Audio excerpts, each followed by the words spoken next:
एक छोटी सी लड़ाई ने कैसे पूरे भारत को गुलामी की जंजीरों में जकड़ दिया। प्लासी की लड़ाई 1757। सिराजुद्दौला बनाम रॉबर्ट क्लाइव। गद्दारी, तोपें, हाथी और ब्रिटिश साजिशों की अनसुनी कहानी सुनने को हो जाएं तैयार। नमस्कार दोस्तों, आप सभी का स्वागत है। आज हम आपको बताने वाले हैं कि कैसे एक गद्दार ने सत्ता की लालच में अंग्रेजों के हाथ बेच दिया हमारा देश। साल 1757, बंगाल की गर्म दोपहर। प्लासी के आम के बाग में दो सेनाएं आमने सामने थीं। एक तरफ भारत के एक शक्तिशाली प्रांत का जवान नवाब सिराजुद्दौला, दूसरी तरफ एक विदेशी कंपनी का अफसर रॉबर्ट क्लाइव। पर असली लड़ाई तलवारों से कम, विश्वासघात से ज्यादा लड़ी जा रही थी। यही है प्लासी की लड़ाई की कहानी, जिस दिन से भारत में अंग्रेजी राज की असली शुरुआत हुई। बंगाल उस समय भारत का सबसे अमीर सूबा था। उपजाऊ जमीन, व्यापार, बंदरगाह, सब कुछ। अंग्रेज ईस्ट इंडिया कंपनी को पुराने मुगल फरमानों से टैक्स में छूट और व्यापार की बहुत सारी सुविधाएं मिली हुई थीं, जिनका वो खुलेआम दुरुपयोग कर रहे थे। नए नवाब सिराजुद्दौला को ये सब बर्दाश्त नहीं था। उसने कंपनी से कहा, या तो नियम मानो या बंगाल छोड़ो। फिर कंपनी ने कोलकाता में अपने किले फोर्ट विलियम की दीवारें मजबूत करना शुरू कर दी, तो नवाब ने इसे सीधी चुनौती मानी और 1756 में कोलकाता पर कब्जा कर लिया। इसी घटना से जुड़ी है ब्लैक होल ऑफ कलकत्ता वाली दुखद घटना, जिसने अंग्रेजों को बदला लेने का बहाना दे दिया। क्लाइव की साजिश और मीर जाफर की भूमिका। कोलकाता वापस लेने के बाद कंपनी ने तय किया कि अब सिर्फ व्यापार नहीं, बल्कि बंगाल की सत्ता ही अपने हाथ में लेनी है। रॉबर्ट क्लाइव ने नवाब के दरबार के नाराज अमीरों से गुप्त संपर्क शुरू किया। इनमें सबसे अहम था सेनापति मीर जाफर, जो खुद नवाब बनना चाहता था। आप क्लाइव ने संदेश भिजवाया, अगर तुम हमारी मदद करो तो हम तुम्हें बंगाल का नवाब बना देंगे। मीर जाफर ने जवाब दिया, लड़ाई में मेरी तोपें चुप रहेंगी, बस बाद में ताज मेरे सिर पर होना चाहिए।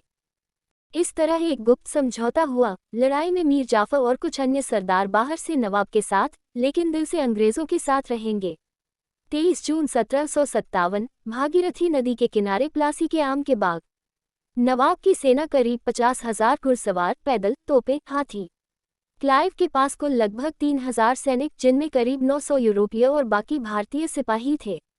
सुबह आसमान पर बादल थे, तोपों की पहली गूंज के साथ धुआं छा गया। नवाब की भारी भरकम तोपें दूर से आग बरसा रही थीं, लेकिन बारिश ने बारूद को नम कर दिया। दूसरी तरफ अंग्रेजों की हल्की और चलायमान तोपें लगातार वार कर रही थीं। दोपहर तक नवाब को लगा कि अंग्रेज पीछे हट रहे हैं, लेकिन असली चाल अब शुरू हुई। सिराजुद्दौला ने अपने सरदारों से आगे बढ़कर निर्णायक हमला करने को कहा, पर मीर जाफर और उसके साथी टुकड़ियां जानबूझकर निष्क्रिय खड़ी रहीं। कुछ समय बाद नवाब की आगे की तोपें अंग्रेजों के कब्जे में चली गईं और अंग्रेजी गोलाबारी का जवाब देने वाला कोई नहीं बचा। मीर जाफर, तुम्हारी फौज मैदान में क्यों नहीं उतरती?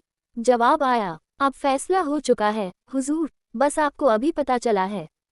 कुछ ही घंटों में नवाब की सेना बिखरने लगी। सैकड़ों सैनिक मारे गए, जबकि अंग्रेजों की हानि बहुत कम थी। हारती हुई फौज देखकर सिराजुद्दौला घोड़े पर सवार होकर मैदान छोड़कर भाग गया।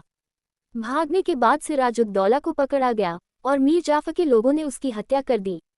समझौते के मुताबिक मीर जाफर को बंगाल का नवाब बना दिया गया, लेकिन असली ताकत के तार ईस्ट इंडिया कंपनी के हाथ में थे। ताज तो मीर जाफर के सिर पर था, लेकिन डोर किसी और के हाथ में बंध चुकी थी, एक विदेशी कंपनी, जो अब सिर्फ सौदा नहीं, सत्ता कर रही थी। प्लासी के दीर्घकालिक नतीजे। इस हिस्से में आप अपने दर्शकों को सोचने पर मजबूर कर सकते हैं। प्लासी की जीत के बाद कंपनी को बंगाल की अपार दौलत, जमीन और व्यापार पर करीब करीब पूरा नियंत्रण मिलने लगा। यहीं से ब्रिटिश ईस्ट इंडिया कंपनी एक व्यापारी संस्था से बदलकर एक शासक ताकत बन गई, जिसने अगले 100 सालों में पूरे भारत पर राज की नींव रखी।